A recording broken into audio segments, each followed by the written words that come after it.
going on? It's Eric Benet, soul survivor. This is my story. You know, I was really just raised in, I came out of this musical well. My sisters, 3 sisters and a brother, and my mom and dad, everybody had very, I want to say, discriminating taste in music, but very specific genres. Like my father, all the way from the top, my father had a big classical music collection. I used to spend so many times just sneaking in his collection and listening to Tchaikovsky, Stravinsky, and Mozart, and Bach, and I would just get so lost in all those arrangements. And then my mother had the huge gospel music collection. My sisters all represented different facets of R&B. One sister was, I want to say, like Earth, Wind & Fire, Isaac Hayes. Another sister was like, I want to say, like P-Funk, Funkadelic, and Bootsy, you know. And another sister was like, dance between the Carpenters, Elton John, Dionne Warwick. My brother Steve is all about jazz fusion and rock and fusion. So Steve would be listening to the deep shit. Like he'd have Mahavishnu Orchestra with, or Stanley Clarke and or Frank Zappa and Yes. And, you know, so it was all these very different and varied tastes in music that I grew up with, and I loved it all. I loved it all. And at any given moment, like my siblings would, you know, they'd be like, okay, let's figure out what the harmony is on this Silvers tune right now. There were a select few artists that had very intricate harmonies in the, you know, Stevie Wonder, the Silvers, the Carpenters. There was an old group from the 60s and 70s called the Singers Unlimited, where if you listen to Take 6, it'd be like, oh, Take 6 studied the Singers Unlimited. So my siblings would all come up with these harmonies and figure out what they were, and every now and then they would give me the, I want a part, so they would give, you know, they give me a part.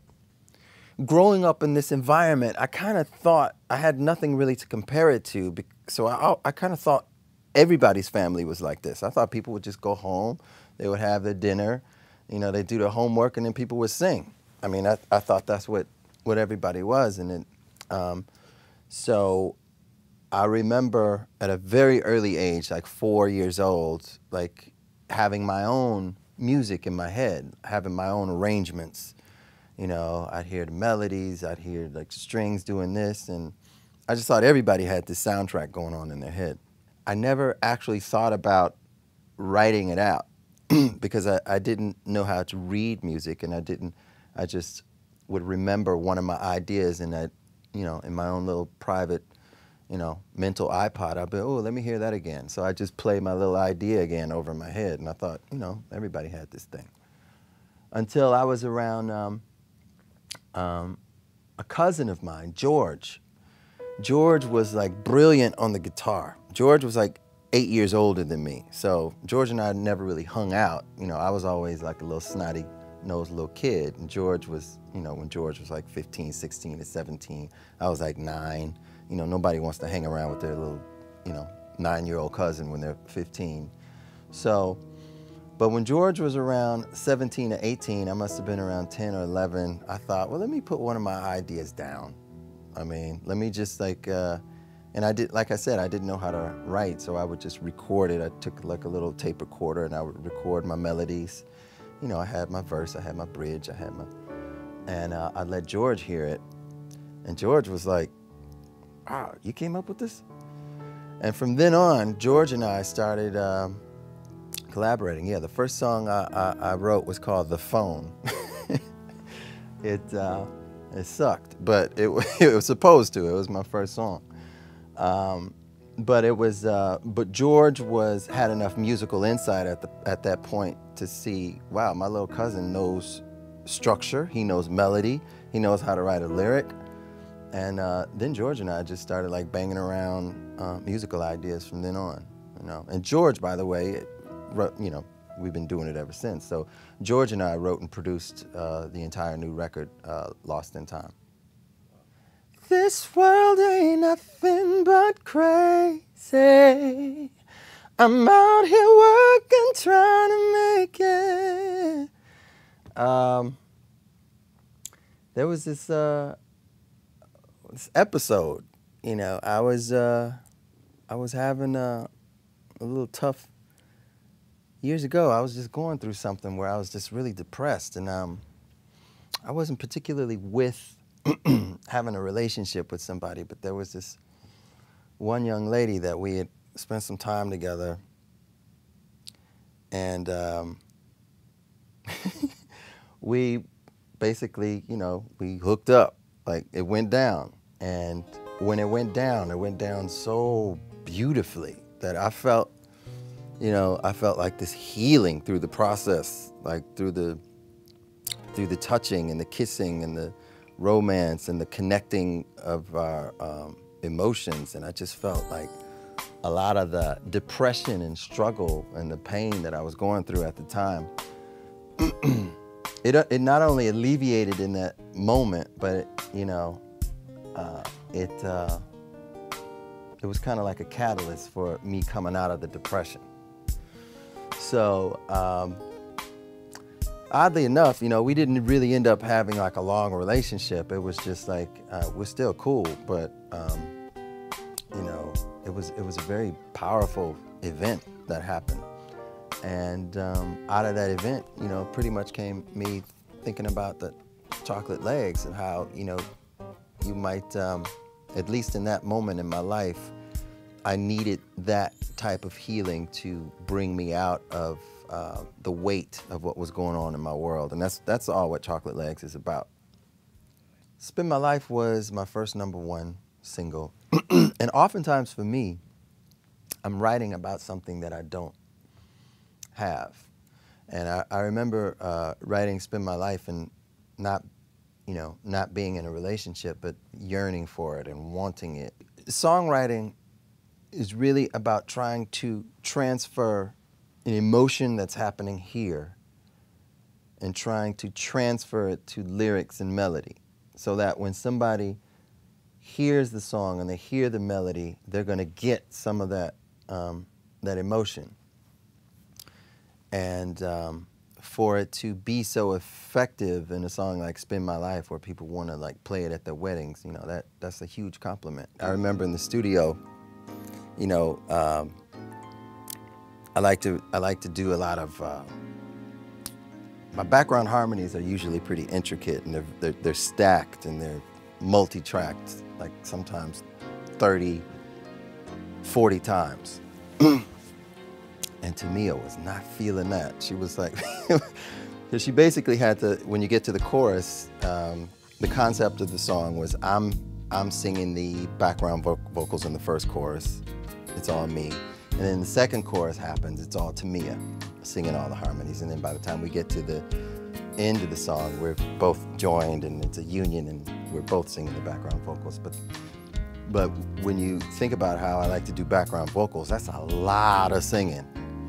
And by the time we were like a quarter way done with, like, I don't know, this must have been take number 31 of the stacks that she had to do. She was like, can we get some damn background vocalists to come in here and record this? So me and my boy DeMonte kind of had to like beg her to finish. Please, just, we're almost there. We wasn't almost there because it took forever to do those background vocals, but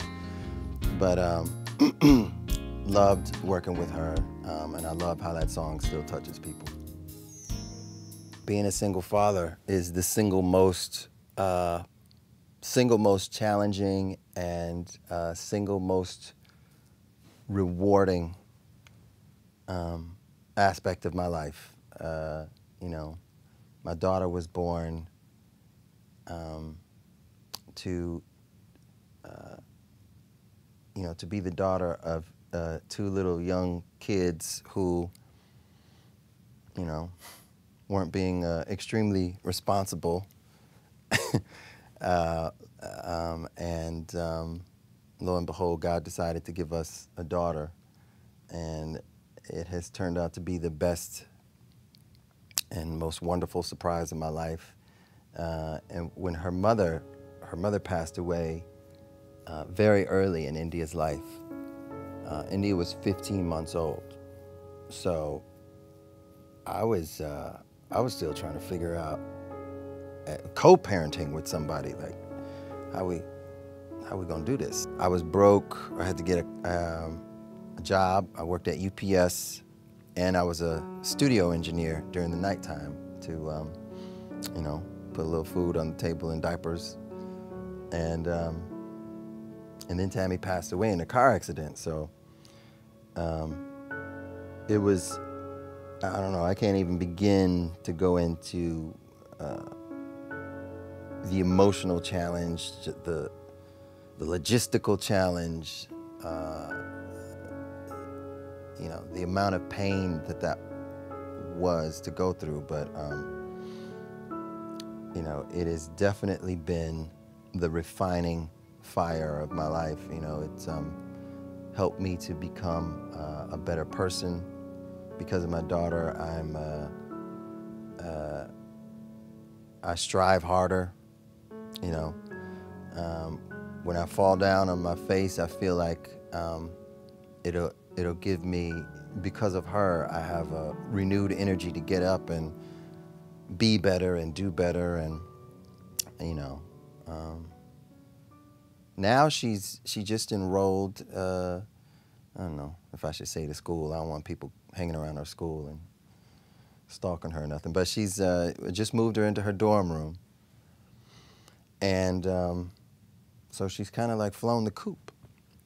And so now I have this yearning to do it all over again, to do the best thing that's ever happened to me all over again. So I definitely want to be a father at least a couple more times.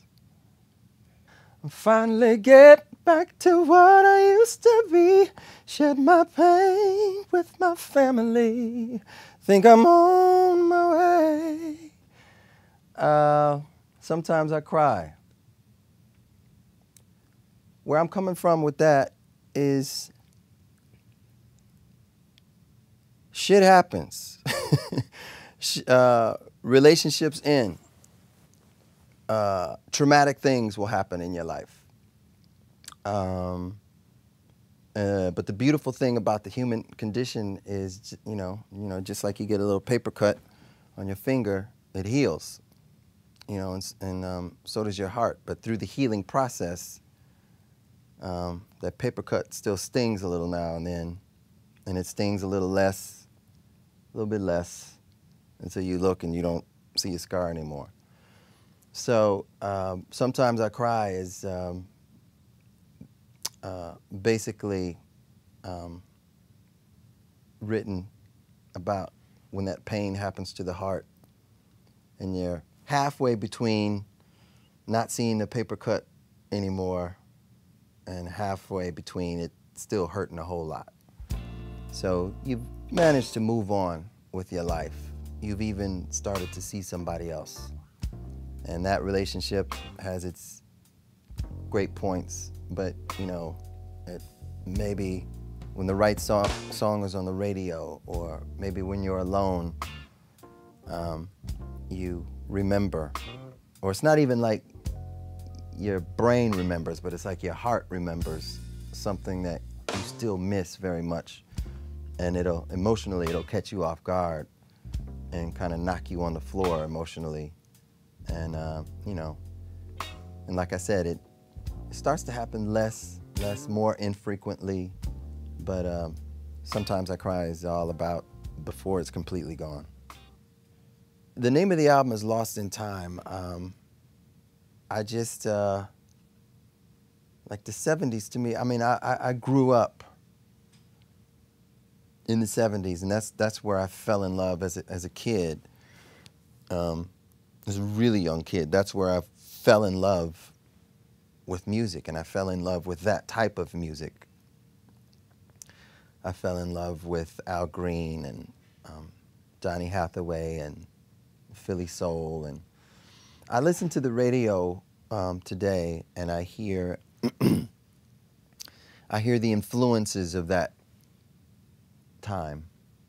And I always feel like I hear a diluted version of it, or a more mechanical version of it,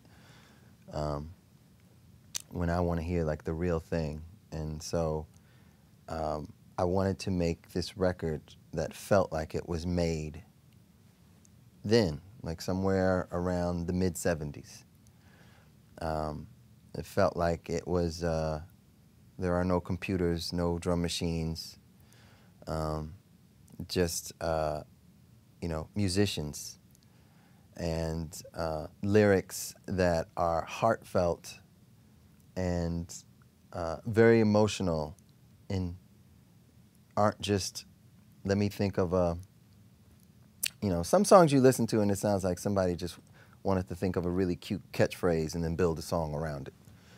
And then other songs you listen to and it sounds like somebody was really, really going through something, and emotionally, you know, it didn't matter as much how the words came together, but the emotion behind them was what was important. And I wanted this new record to be all of that.